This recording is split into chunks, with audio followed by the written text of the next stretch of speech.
I'm Captain Intrigue. In this episode, I'll be building a superhero helmet with night vision, super hearing, and voice changing capabilities.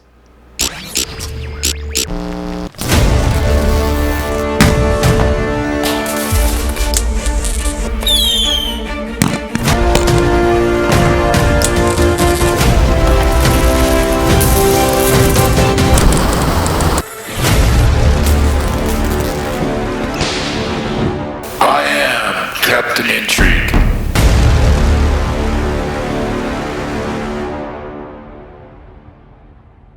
For those of you who've been paying attention, in previous episodes I've built night vision goggles, super hearing, and a voice changer. In this episode I'll be combining all three into a superhero helmet.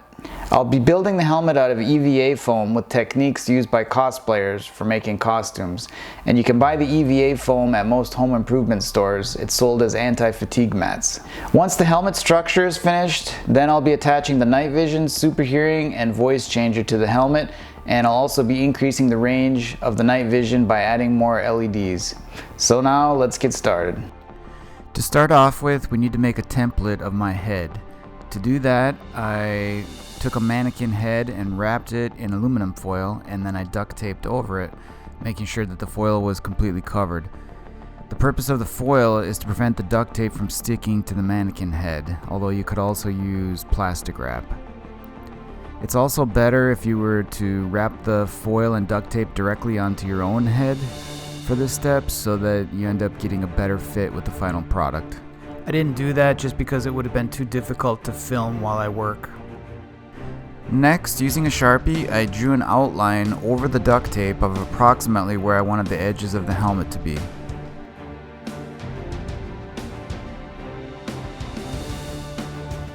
Here I'm drawing a dotted line directly down the center of the helmet template.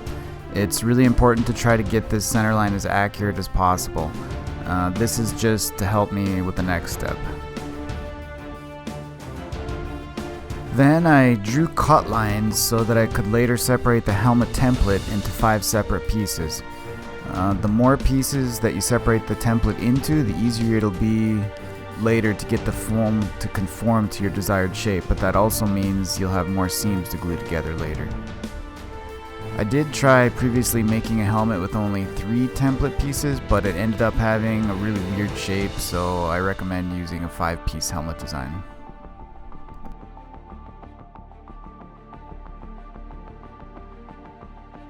Now I'm drawing registration marks along the cut lines. Later, these registration marks will be transferred onto the foam and allow me to perfectly line up the foam pieces when I'm gluing them together. Then I cut along one of the cut lines and removed the template from the mannequin head.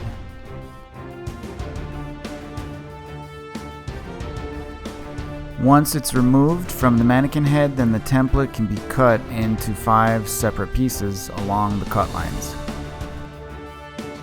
It's also a good idea to label the pieces with an F for front so that you don't mix them up later.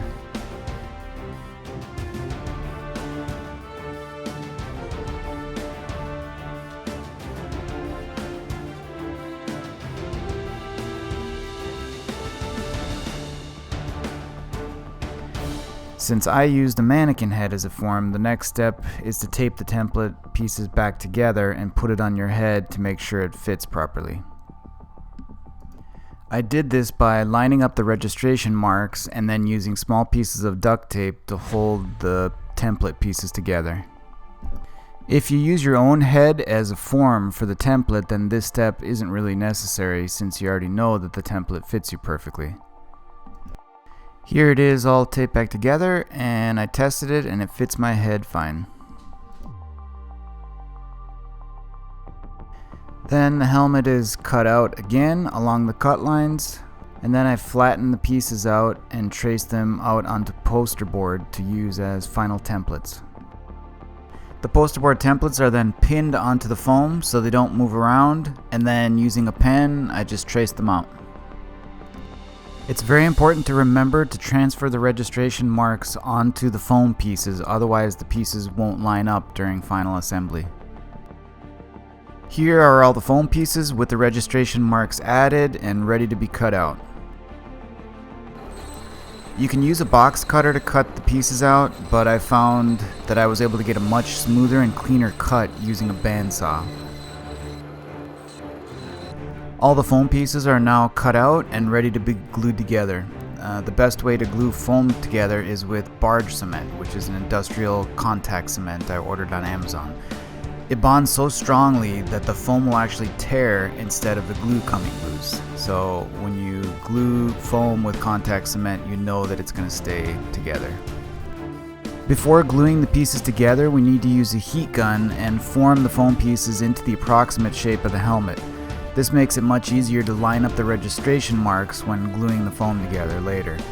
I just heat the foam for a few seconds with a heat gun and then form them into shape by hand. The barge cement is then applied along the edge of two pieces in a thin coat and then allowed to set for about 5 minutes until it gets tacky.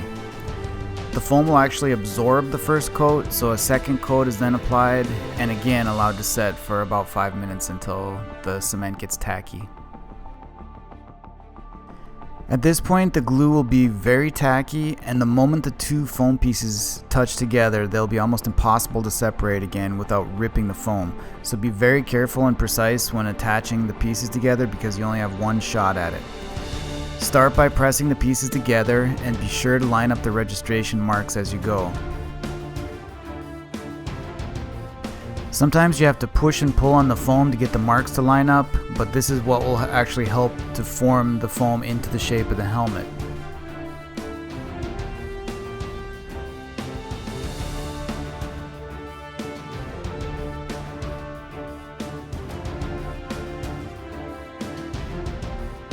Now go back along the seam and push on it firmly as you go to help the pieces seal together better.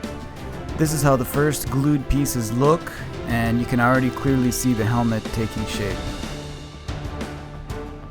Now we just repeat the process until all of the foam pieces are completely glued together.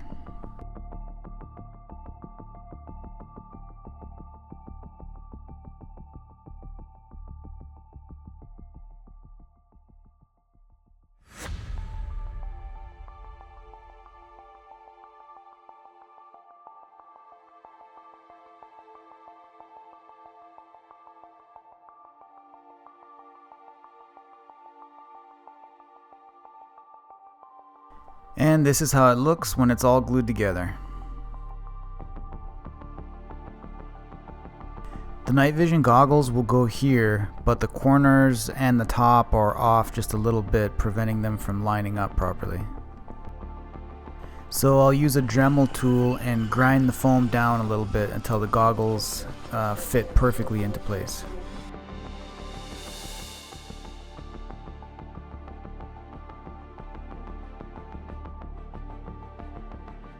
The next step is to make another set of templates for decorative foam pieces that will go on top of the existing foam helmet. To do this, I put duct tape over areas of the helmet and use a pen to draw my design onto the tape.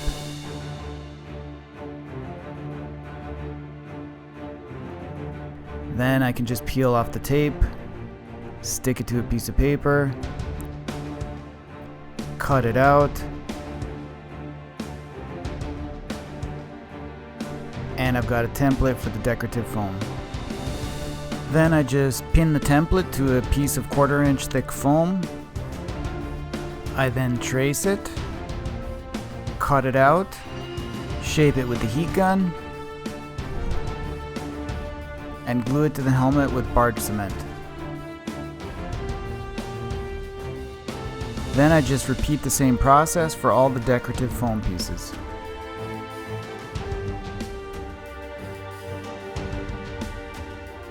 If I were to do this over again, I would have used masking tape instead of the duct tape for making the decorative foam template, since the duct tape actually left behind a small amount of adhesive residue.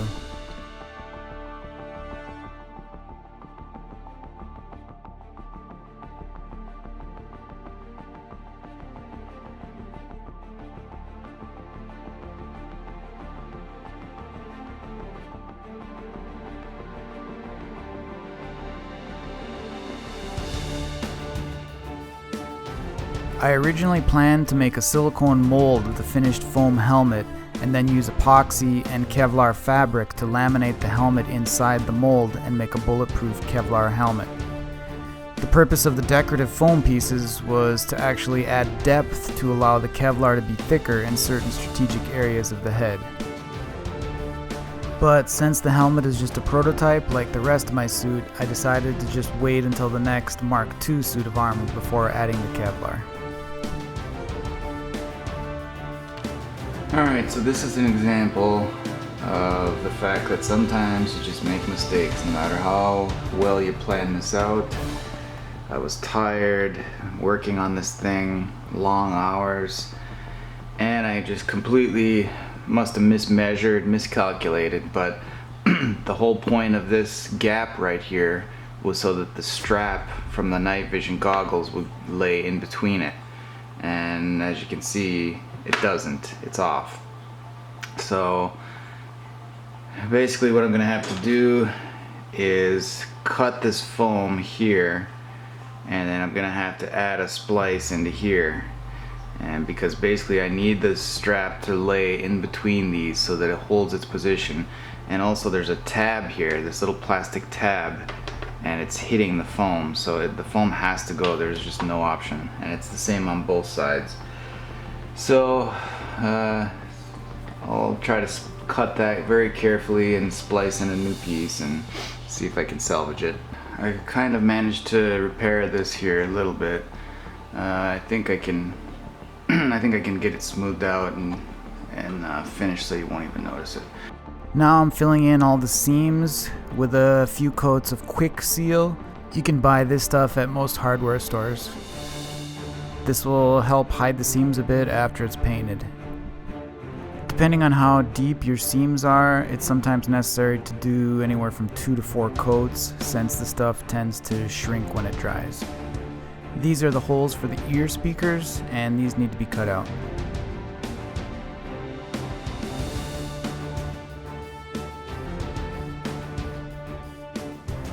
Now I'll sand the holes smooth using a Dremel.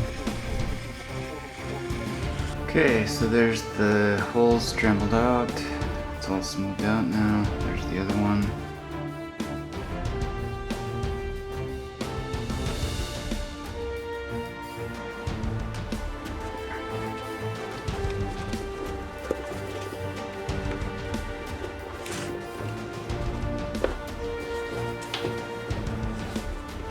Okay, much better.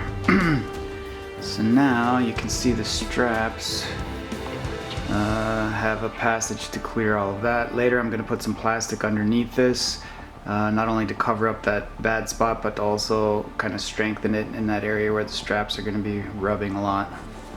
And then this side also. Right here.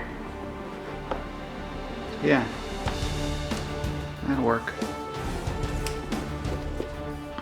Okay, so the helmet is pretty much finished till this stage, so now I need to seal the foam. The foam is actually slightly porous, and so I'm sealing it with this stuff. It's called Mod Podge, and just a sponge brush. So this needs to be put on in a thin coat, cover the entire helmet.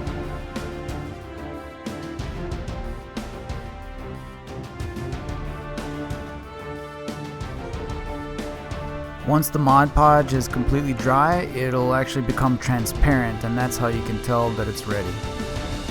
The helmet is then painted with 4 coats of Plasti-Dip, which is a flexible rubber coating that seals and protects the foam.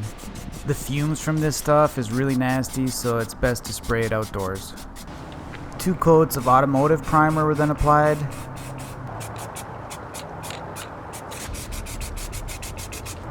Followed by a coat of silver. The final step for now is to 3D print plastic pieces for the area where the straps will go. This will help cover up our mistake and also provide a more durable surface for the straps to rub against. Those pieces are then glued to the helmet using barge cement. And here's how it looks. So that's all I have time for in this episode, so this is going to have to be a multi-part build episode. So in the next episode, I'll be adding the 3D printed parts, including the night vision, voice changer, and super hearing. Please subscribe and like the video, and if you have any questions, leave them in the comment section below. I do read all of the comments, so if you have a question there, I'll do my best to answer it. I've decided I really need a superhero logo design for my suit of armor, so I've decided to have a contest to see who could come up with the best logo design. The only criteria is I don't want any letters, it should only be symbolic.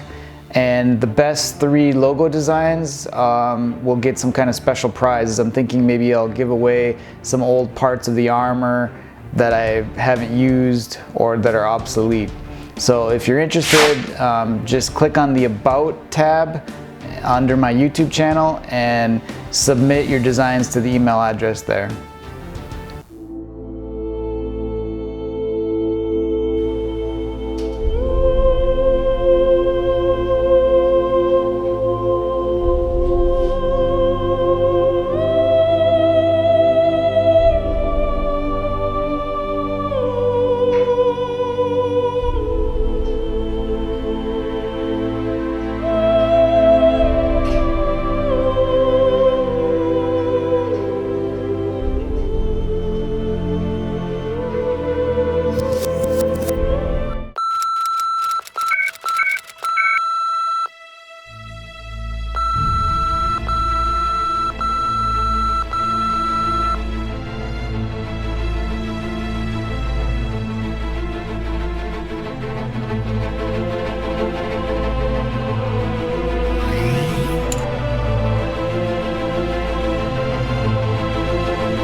I've allowed myself to get distracted, but now it's time to get back to work.